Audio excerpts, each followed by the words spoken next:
BA second year Hindi साहित्य की class में आप सभी का स्वागत है। आज हम कवि कर्तव्य निबंध पढ़ेंगे। लेखक हैं महावीर प्रसाद द्विवेदी। जब हम हिंदी निबंध का विकास पढ़ रहे थे तब हमने उसके काल विभाजन भी किए थे। तो जो पहला युग है वो था भारतेंदु युग और उसके लेखक एक हमने पढ़े बालकृष्ण भट्ट। हमारा जो पहला अध्याय था वो बालकृष्ण भट्ट पे था। अब हमारा जो दूसरा अध्याय है निबंध में वो है कवि कर्तव्य और लेखक हैं महावीर प्रसाद द्विवेदी। लगभग 110 साल पहले ये निबंध लिखा गया। द्विवेदी काल का जो समय है वो है सन 1900 से 1920। तो आप देखो महावीर प्रसाद द्विवेदी हिंदी में बहुत प्रसिद्ध लेखक थे। इनका सबसे बड़ा योगदान जो परीक्षाओं में भी पूछा जाता है वह है सरस्वती पत्रिका का संपादक होना। संपादन इन्होंने किया था सरस्वती पत्रिका का और सरस्वती पत्रिका हिंदी की बहुत बड़ी मानी हुई पत्रिका थी उस ज़माने में। तो आइए हम शुरू करते हैं। कवि कर्तव्य निबंध क्या है, क्यों लिखा गया, ये जब निबंध पढ़ेंगे तो हम बीच बीच में इसकी व्याख्या भी करते जाएंगे। कवियों का क्या कर्तव्य होना चाहिए। देखो ये निबंध लिखा गया द्विवेदी काल में। इसका मकसद था कवियों को ये बताना कि उनके कर्तव्य क्या है, उनको किस तरह से लिखना चाहिए। जैसे मेरा कर्तव्य है मैं आपकी क्लास लूँ, टाइम से आऊँ, टाइम से जाऊँ महाविद्यालय में और सारी क्लासें और सारा सिलेबस टाइम पे पूरा कराऊँ, ये मेरा कर्तव्य है। अब ये मैं जानता हूँ। अब कोई मुझे बता रहा है कि आपका ये कर्तव्य है, इसका मतलब क्या हुआ? इसका मतलब ये हुआ कि मैं अपने कर्तव्यों का पालन नहीं कर रहा हूँ, हाँ, या मुझे करना चाहिए या मुझे ज्ञान नहीं है। तो यही सिचुएशन थी उस वक्त जब निबंध लिखा गया। आप सोचो कि रीतिकाल से हिंदी में आधुनिक काल आया और आधुनिक काल में भाषा का परिवर्तन हुआ। रीतिकाल की भाषा कौन सी थी? ब्रज भाषा। और आधुनिक काल की कौन सी है? हिंदी भाषा, जो मैं बोल रहा हूँ। तो ब्रज भाषा का जो सारा साहित्य था उसमें कविताएं ज़्यादा लिखी जाती थी, निबंध लिखने का स्कोप नहीं था। और कविताएं भी केवल और केवल प्यार प्रेम के आसपास थी, श्रृंगार के आसपास थी। आप समझो, उनको समाज की बाकी चीज़ों से कोई लेना देना नहीं था या कम लेना देना था। अब लेखक उसी परंपरा से तो आ रहे थे, उसी साहित्य को पढ़ रहे थे। तो महावीर प्रसाद द्विवेदी को लगा कि ये देश के टाइम पे विकट परिस्थिति है, अंग्रेज़ों का राज्य है, यहाँ से अंग्रेज़ों को भगाना है, देश को जागरूक करना है। और अगर हमारे साहित्यकार प्रेम और श्रृंगार से बाहर ही नहीं निकल पाएंगे तो साहित्य का भला नहीं होगा, देश का भला नहीं होगा। इसीलिए कवियों को अपने कर्तव्य का बोध कराने के लिए निबंध लिखा कवि कर्तव्य। क्यों लिखा? अभी मैंने बताया। किसी रचना को पढ़ने से पहले हमें ये तो जानना चाहिए ना कि लेखक ने ऐसा क्यों लिखा। ऐसे ही थोड़े लिख देते हैं, कोई उसके पीछे बैकग्राउंड होता है, पृष्ठभूमि होती है, सोच होती है, उसके लिखने का उद्देश्य होता है। जैसे हम आपको कहानी पढ़ाएंगे तो बताएंगे कि कहानी क्यों लिखी जाती है, उसका एक तत्व ही है कहानी का, कि कहानी का उद्देश्य क्या हो, है ना। केवल मनोरंजन के लिए तो साहित्य नहीं लिखा जाता। एक लेखक थे मैत्रीक्षण गुप्त, उनकी तो प्रसिद्ध कविता भी है, केवल मनोरंजन न कवि का कर्म होना चाहिए, केवल मनोरंजन न कवि का कर्म होना चाहिए, उसमें उचित उपदेश का भी मर्म होना चाहिए। उसमें उपदेश भी होता है और कभी कभी तो उपदेश भी नहीं होता, केवल हमें वो बता देता है सिचुएशंस कि हाँ ये परिस्थिति है, ये कंडीशंस है, ये दशाएं हैं, आप इसको समझ लो, देख लो। चलो देखते हैं हम। कवि कर्तव्य से हमारा अभिप्राय हिंदी के कवियों के कर्तव्य से है। उर्दू और अंग्रेजी और बांग्ला और राजस्थानी से इनको ज़्यादा वास्ता नहीं है। हिंदी के कवियों को संबोधित करके ये निबंध लिखा गया है, क्योंकि ये संपादक थे सरस्वती पत्रिका के और सरस्वती में हिंदी की ही कविताएं छपती थी। तो उसी में ये लेख लिखा, निबंध लिखा कवि कर्तव्य। समय और समाज की रुचि के अनुसार सब बातों का विचार करके हम ये लिखना चाहते हैं कि कवि का कर्तव्य क्या है। देखो साफ साफ कह दिया, समय। ये समय था अंग्रेज़ों का राज था भारत में। और समाज की रुचि कैसी थी? आज की जैसी थी या अलग थी? परंपरागत रुचियाँ थी। रीतिकाल से आगे बढ़े थे हम, राजाओं के राज थे। तो समाज की रुचि के अनुसार सब बातों का विचार करके हम ये लिखना चाहते हैं कि कवि का क्या कर्तव्य हो। महावीर प्रसाद बताना चाहते हैं कि कवियों का कर्तव्य क्या हो। अपने मनोगत विचारों को हम थोड़े ही लिखना चाहते हैं। लेखक बोल रहा है कि मेरे मन के विचार नहीं है। मैं तो बताना चाहता हूँ कि कवियों का क्या कर्तव्य है, समाज की क्या डिमांड है, समय की क्या मांग है, इसके अनुसार ही निबंध लिख रहा हूँ। कोई मेरा मन नहीं है ऐसा लिखने का, या मेरे विचार नहीं है। मन तो है लेकिन मन के विचार नहीं है, ये तो समय की मांग है। अतः लेख को हम चार ही भागों में विभक्त करेंगे। इस लेख को कितने भागों में विभक्त करेंगे? 4 में। ये आप ध्यान रखो, ये आएगा बाद में, यही आगे बढ़ेगा पूरा। छंद, कवि के कर्तव्य क्या है, इन चारों चीज़ों को लेके बात करेगा लेखक। छंद को लेके बात करेगा, भाषा को लेके बात करेगा, अर्थ और विषय को लेके बात करेगा। इन्हीं की यथाक्रम हम समीक्षा आरंभ करते हैं। इसकी समीक्षा करते हैं कि छंद कैसे हों। सबसे पहले छंद पे आता है। देखो कविता कैसे बनती है, ये तो कविता है नहीं, ये तो गद्य है। कविता कैसे बनती है, उसमें छंद हो, भाषा कैसी हो, उसका अर्थ कैसा निकले, और उसका विषय यानी किस पे लिखा जाए। सबसे पहले छंद को उठाया। देखो गद्य और पद्य दोनों ही में कविता हो सकती है, ऐसा नहीं कि पद्य में ही कविता होगी। आप निराला और मुक्तिबोध को पढ़ेंगे तो पता लगेगा कि गद्य में भी कविता हो सकती है। लय होती है एक, लेकिन उसमें कविता भी होती है।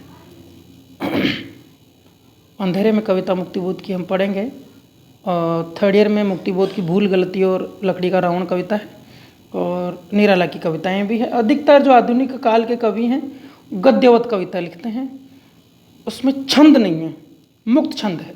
मुक्त छंद जो निराला ने हिंदी साहित्य को दिया, मुक्त छंद है ना। तो साफ साफ लिखा है लेखक ने, गद्य और पद्य दोनों ही में कविता हो सकती है। यह समझना अज्ञानता की पराकाष्ठा है कि जो छंदोबद्ध है सभी काव्य है, और ये समझना भी गलत है। ये समझना भी गलत है कि जिसको छंद में बांध दिया वो सभी कविता हो गई। छंद यानी जिसमें तुक मिलता है ना, एक लय होती है, अंत में तुक मिलता है। मंगल भवन अमंगल हारी, द्रवहु सुदशरथ अजर बिहारी, हारी बिहारी। तो छंदों से बद्ध हो गई, जैसे इसमें चौपाई छंद है ना। तो छंद से बद्ध सभी पंक्तियां कविता नहीं होती। ऐसा नहीं कि हमने कुछ भी जोड़ दिया और कविता हो गई।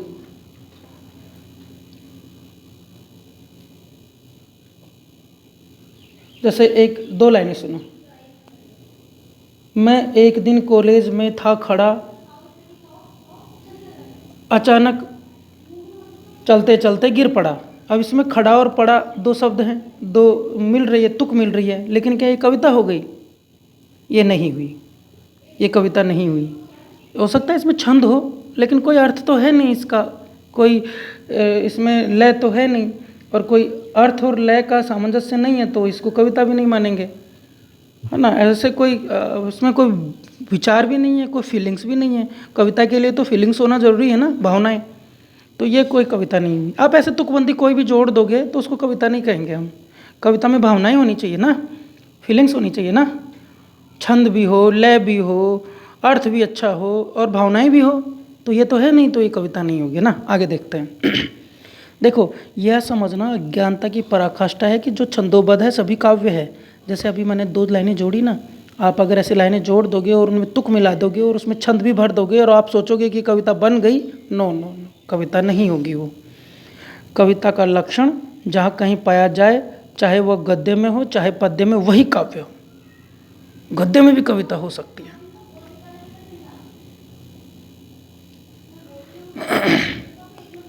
मुक्तिबोध की जो अंधेरे में कविता है उसमें तुकांतता कहीं नहीं है और ना कोई छंद है, लेकिन फिर भी वो कविता है।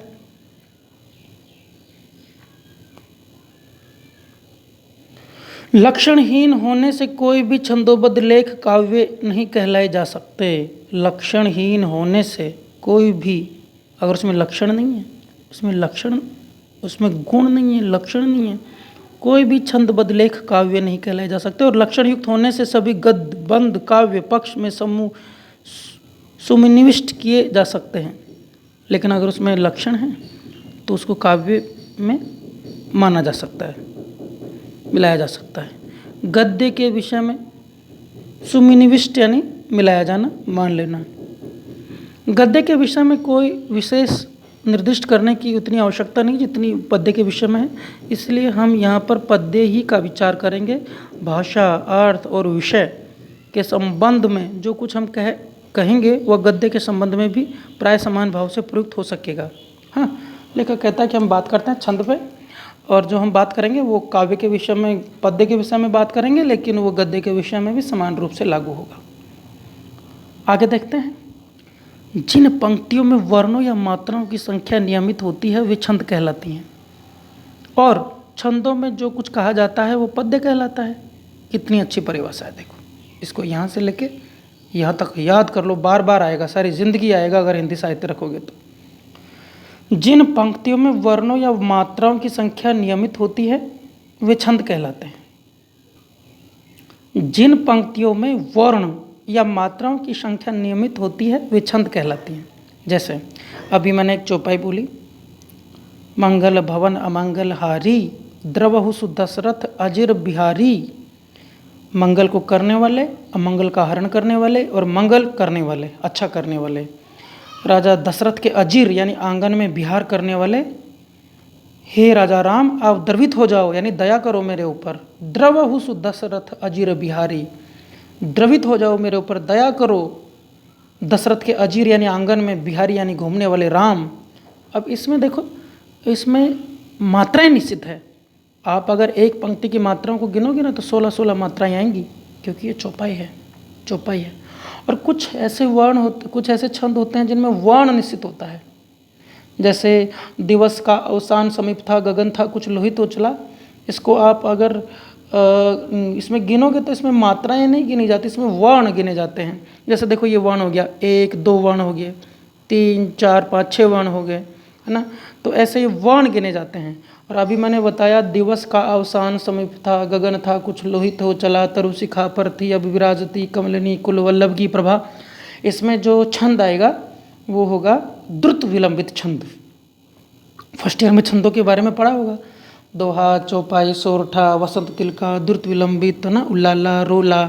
तो ये सारे छंद होते हैं, कोई मात्राओं के आधार पर गिना जाता है, कोई वर्णों के आधार पर गिना जाता है। तो दोबारा पढ़ते हैं। जिन पंक्तियों में वर्णों या मात्राओं की संख्या नियमित होती है, निश्चित होती है, नियमित यानी निश्चित होती है, वे छंद कहलाती हैं। और छंदों में जो कुछ कहा जाता है वो पद्य कहलाता है। कोई छंद और पद्य दोनों को एक ही अर्थ का वाचक मानते हैं।